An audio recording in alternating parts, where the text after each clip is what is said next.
नमस्कार, मैं संतोष राय अपने चैनल पे आप सभी का बहुत बहुत स्वागत करती हूँ। और जैसा कि मैंने अपने पहले वीडियो में बताया कि मेरा गला काफ़ी दिनों से ख़राब था और मेरी आवाज़ नहीं निकल रही थी, बिल्कुल भी नहीं निकल रही थी। पर मैं स्कूल जा रही थी और मैं टीएलएम बना रही थी, बस बोल नहीं पा रही थी। तो अभी भी मेरा गला थोड़ा ख़राब है, पर मैंने एक नया क्या कहते हैं बिल्कुल ही अपने माइंड से, और जैसा कि आप जानते हैं कि अप्रैल चल रहा है और हमें नामांकन बढ़ाना है और हमारे ऊपर विभाग से भी और हमें स्वयं भी ये एक प्रेशर है हमारे ऊपर कि हमारे विद्यालय में ज़्यादा से ज़्यादा बच्चों का नामांकन हो। मेरे विद्यालय में वैसे बहुत बच्चे हैं, 250 बच्चे को करीब हैं, लेकिन फिर भी मैं प्रयास कर रही हूँ कि मैं अपने विद्यालय में नामांकन बढ़ाऊँ। तो उस हेतु मैंने एक कार्य योजना बनाई है, तो मैं आपको दिखाती हूँ। आई एम वेरी सॉरी, इसमें उल्टा दिख रहा है। विद्यालय में नामांकन बढ़ाने हेतु कार्य योजना, ये जो है विद्यालय में नामांकन बढ़ाने हेतु कार्य योजना सत्र 2024-25 स्कूल चलो अभियान, प्राथमिक विद्यालय मेठी उर्दू अंग्रेजी माध्यम संतोष राय। तो इसमें जो भी प्रधानाध्यापक और इसमें जो भी चीज़ें लिखी हैं वो पूरी मेरे माइंड से जो मुझे लगता है।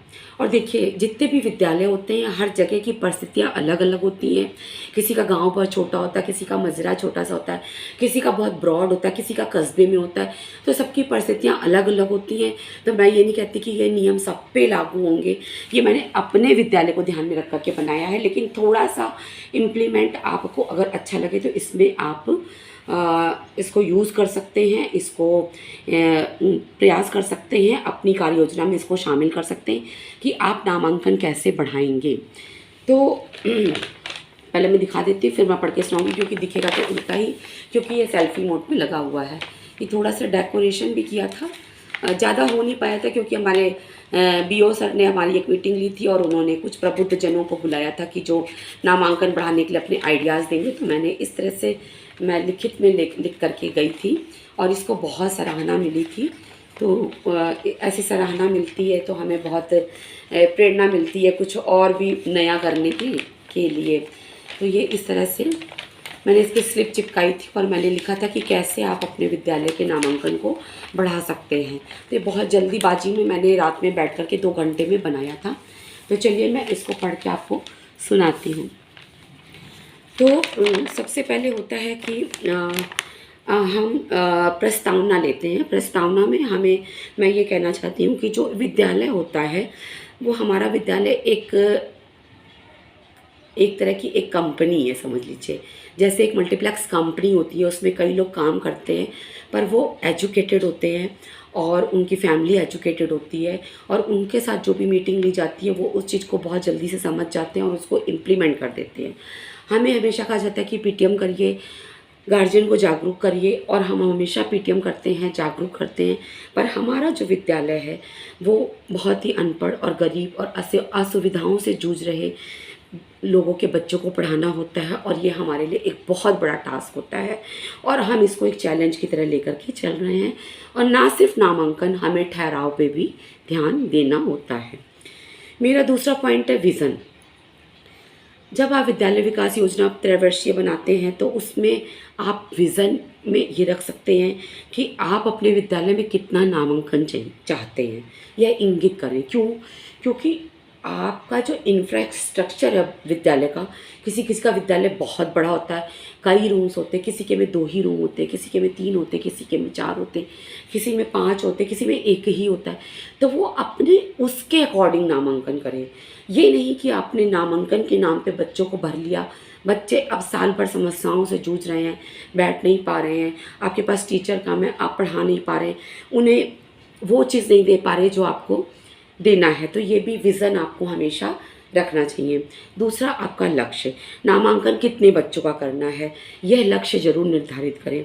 हाँ, विभाग का प्रेशर है कि आपको 10% बढ़ाना है, लेकिन फेस हमें करना है।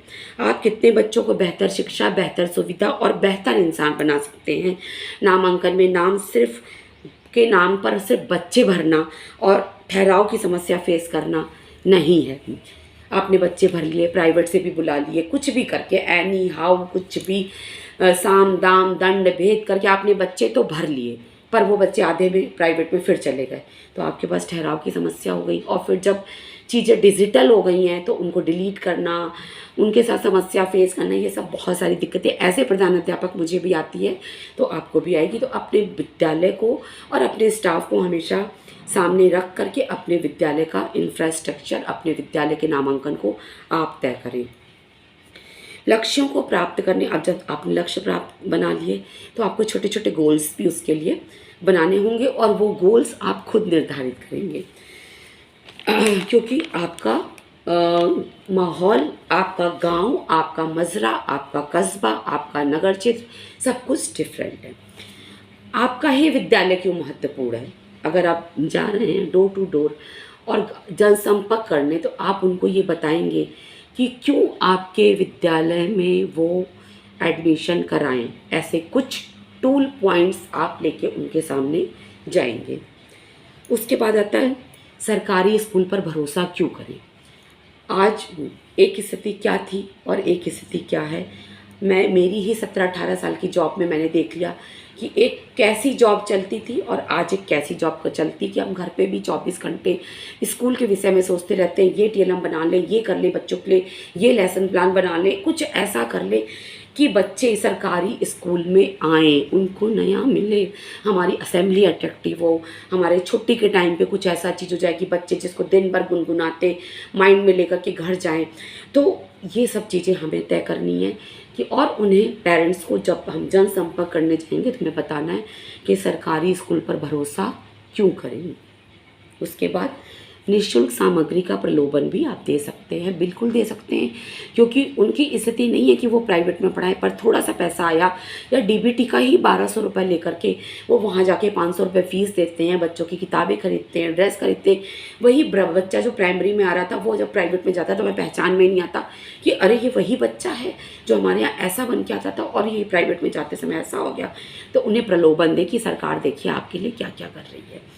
उसके बाद बैनर, पोस्टर, नामांकन रैली, ये सब आप लोग कर रहे हैं, ये करिए, ये बहुत ज़रूरी है। प्राथमिक विद्यालय अमेठी उर्दू का 5 साल का नामांकन ग्राफ मैंने बना रखा है कि जब मैंने स्कूल में जब मैं आई थी 2019-20 में, जब मैंने कार्यभार एज ए प्रधानाध्यापक ग्रहण किया था तो 149 की संख्या थी, फिर वो बढ़ के 264 हो गई, फिर वो 369 हो गई। कोरोना काल में सब जगह बच्चे बढ़े थे, फिर वो बच्चे निकल के प्राइवेट में चले गए। हमारे यहाँ 260 बच्चे थे, फिर भी वो ज़्यादा ही थे। और उसके बाद मेरे पास 4 कमरे थे तो मेरे टीचर्स, जो मेरी स्टाफ है, वो एग्री नहीं कर रहे थे कि मैम आप नामांकन ज़्यादा बढ़ाएंगी। तो मैंने फिर सिर्फ 48 बच्चों का एडमिशन किया था, क्योंकि मेरे बच्चों एक ही क्लास में 72 बच्चे भरे हुए थे 4 और 5 में। तो मैंने बहुत कम एडमिशन लिया था, तो हमारी संख्या 211 थी, जो मेरी मर्जी पे थी। बहुत से लोग एडमिशन के लिए आए थे, मैंने उनको दूसरे विद्यालयों का रास्ता दिखा दिया था। अब 2024-25 में मेरा टारगेट है कि मैं अपने यहाँ 280 या 290 बच्चों कम से कम कर लूँ, क्योंकि मेरे यहाँ अतिरिक्त कक्ष बन गया है और मेरा बरामदा भी खाली हो गया है। उसके बाद पूर्व के छात्रों का फीडबैक बहुत मैटर करता है। मेरे स्कूल के बच्चे क्लास 5th पास करके अभी भी जब बगल के जूनियर में जाते हैं तो मेरे पास आके मेरे से लिपट के रोते हैं, कहते हैं मैम आप जो करती हैं मैम वहाँ मज़ा नहीं आता। मैं नहीं कह रही वो स्कूल ख़राब है या उनकी अपनी स्ट्रैटेजी है, उनका अपना स्टैमिना है, उनका अपना कार्य करने का ढंग है, मेरा अलग था। तो वो बच्चे भी फीडबैक बहुत अच्छा दे सकते हैं। अगर वो गांव में जाके फीडबैक देंगे आपके विद्यालय का तो वो बहुत काम करता है, और मेरे तो गार्जियन ही बहुत अच्छा फीडबैक देते हैं। उसके बाद एसएमसी, चहक, पीटीएम आदि कार्यक्रम आप बहुत ब्रॉड लेवल पे हमेशा करिए और उसमें अपने बनाए हुए टीएलएम का प्रदर्शन करिए। जितना भी टीएलएम आपने छोटा मोटा जो भी आपने डॉक्यूमेंटेशन किया उसको लगाइए। गांव के भी जो अनपढ़ लोग नहीं समझेंगे पर देखेंगे तो कि टीचर कितनी मेहनत कर रहा है। उसके बाद अपने कार्य के प्रति ईमानदार रहें, झूठे वादे नहीं करें, साफ साफ बता दें कि हम क्या कर सकते हैं और हम क्या नहीं कर सकते हैं, क्योंकि हमारी कई तरह की ड्यूटीज़ भी लगती हैं। लेकिन कभी भी अपने अभिभावकों को, नामांकन कराने आने वाले अभिभावकों को ससम्मान बैठाना, उन्हें यह एहसास दिलाना कि वे हमारे लिए बहुत ख़ास हैं, बिल्कुल ख़ास है। उनके ही बच्चों के दम पे हमें ये नौकरी मिली है। अगर वो बच्चे नहीं हैं तो हमारी नौकरी नहीं है, हमारी जवाबदेही तो तय है ही, लेकिन उनके ही बिहाफ पे तो आज हम इतनी तनख्वाह पा रहे हैं।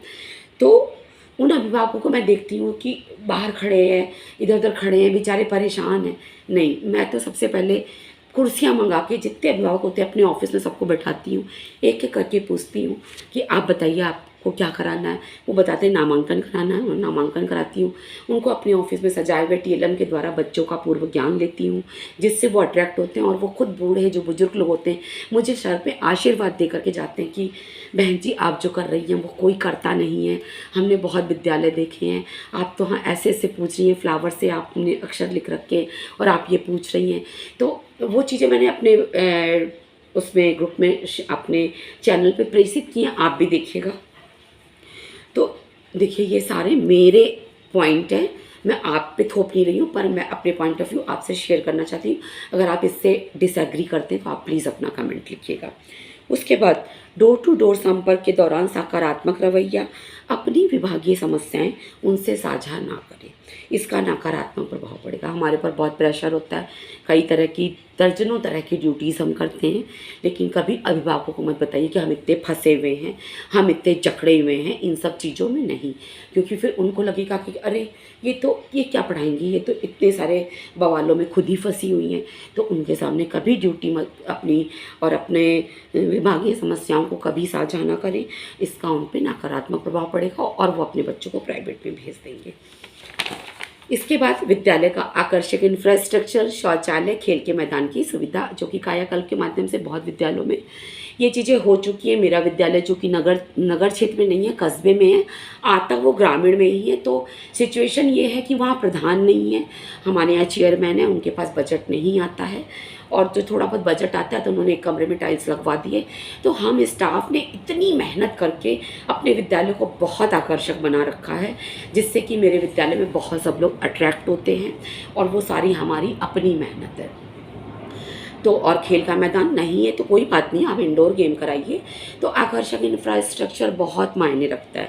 उसके बाद आकर्षक मॉर्निंग असेंबली, किसी भी प्रकार की रैली या शपथ समारोह में समुदाय को ज़रूर शामिल करिए, उन्हें समझ में आए ना समझ में आए आप बताइए। मतदाता जागरूकता आजकल निकल रहा है, उसमें शामिल कर लीजिए। दुकान पे, गली मोहल्लों में, पान की दुकान पे जो भी लोग बैठे, बुलाइए उन्हें, इज्जत दीजिए, बुलाइए और उनसे कहिए आइए इस रैली में शामिल होइए, आप भी शपथ लीजिए। तो ये सब चीज़ें जो हैं वो बहुत ही काम करेंगी आपके लिए। हर एक दिवस को खास बनाने की स्ट्रैटेजी, शैक्षिक भ्रमण, पुरस्कार देना, दिव्यांग बच्चों को स्पेशल महसूस कराना। जिसका बच्चा दिव्यांग है उन्हें ये, उनके पेरेंट्स को ये नहीं लगना चाहिए कि आपका बच्चा दिव्यांग है, कुछ नहीं कर सकता। इसके भी मैंने एक वीडियो आपके डाला है। मेरे स्कूल में बच्चा फैज़ है, जिसके साथ मैं अभी इंटरनली वर्क कर रही हूँ। जब मेरा वर्क पूरा हो जाएगा तो मैं पूरा वर्क आपके पास समक्ष प्रस्तुत करूँगी। और हर दिवस को कुछ खास बनाने का होमवर्क करके जाइए। और इसके बाद नामांकन रैली जो हम निकाल रहे हैं, ठीक है, डोर टू डोर नामांकन के लिए जाना, मैं भी जाती हूँ और मेरा पूरा स्टाफ नहीं जाता है, 2-2 लोग करके जाते हैं, संपर्क करते हैं। और बी ऑनेस्ट, मैं अभी तक नहीं गई थी, मेरे यहाँ 35 एडमिशन हो चुके थे। परसों मैं गई थी और अपने शिक्षा मित्र के साथ, अहमद अली, उनको लेकर के मैं गई। और जैसे ही हम गए, दो हमारे यहाँ 11 वार्ड हैं, 2 वार्ड में हम गए, कटरा वार्ड और मोती तालाब, और अगले दिन मेरे यहाँ 7 एडमिशन हुए। तो मेरा कहने का मतलब है कि मात्र खाना पूर्ति या विभाग को फ़ोटो भेजने के लिए नहीं जाइए। अगर नतीजा नहीं निकला मतलब आपका वो कार्य सही नहीं हुआ। जैसे साइंस में हमने पढ़ा है कि अगर आप यहाँ से वहाँ तक गए और वहाँ से वापस यहाँ लौट आए, कार्य बराबर 0। तो यस, अगर आप गए, आपने प्रभावित नहीं किया, आपका कोई जाने के बाद भी कोई नामांकन नहीं हुआ, मतलब आपका कार्य सफल नहीं हुआ, आप फिर जाइए। तो आप सब बहुत ही ज़्यादा ज्ञानी हैं, बहुत ही ज़्यादा अनुभवी हैं, आपको मैं क्या बताऊं। लेकिन फिर भी मेरे माइंड में जो चीज़ें आती हैं, उल्टी सीधी जैसी भी चीज़ें जो भी लगती हैं, क्योंकि मेरा माइंड दिन भर इसी सब में चलता रहता है, तो ये मेरी एक कार्य योजना है जो कि बहुत जल्दी में बनी थी। और इसको स्टार्ट करने से पहले ही मैंने कुछ नारे लिख दिए थे जिससे मैं मोटिवेट होती हूँ। कोई ना छूटे अब की बार, शिक्षा है सबका अधिकार, आधी रोटी खाएंगे स्कूल ज़रूर जाएंगे, अब ना करो अज्ञानता की भूल, हर बच्चे को भेजो स्कूल, घर घर विद्यादीप जलाओ, अपने बच्चे सभी पढ़ाओ, तो हम बेसिक के टीचर बहुत काबिल हैं। अभी हम चुनाव करवाएंगे, बिल्कुल करवाएंगे, हंसते मुस्कुराते कराएंगे, नामांकन बढ़ाएंगे। और वीडियो बहुत लंबा हो गया है, आप बोर हो रहे होंगे कि ये क्या लेक्चर दे रही हैं, लेकिन ये मेरे माइंड की चीज़ें हैं, कहीं से टिपी नहीं है। हाँ, मैं अपने यूट्यूब पे डालूँगी, ज़रूर डालूँगी, ताकि लोग इससे लाभान्वित हो। तो ये मेरी एक कार्य योजना है जो कि बिल्कुल ही कम समय में बनी है और नामांकन बढ़ाने के लिए। तो चलिए मैं जल्दी से आपसे विदा लेती हूँ। मेरा वीडियो ज़रूर देखिए, मेरे चैनल को लाइक करिए, और अगर मेरा चेहरा पसंद भी नहीं आ रहा है तो मेरी बातों को पसंद करिए। तो इसके बाद मैं ये जो वीडियो है इसको बंद करती हूँ। कभी कभी अजीब सा माइंड हो जाता है कि कुछ शब्द नहीं आते दिमाग में। तो नमस्कार, धन्यवाद।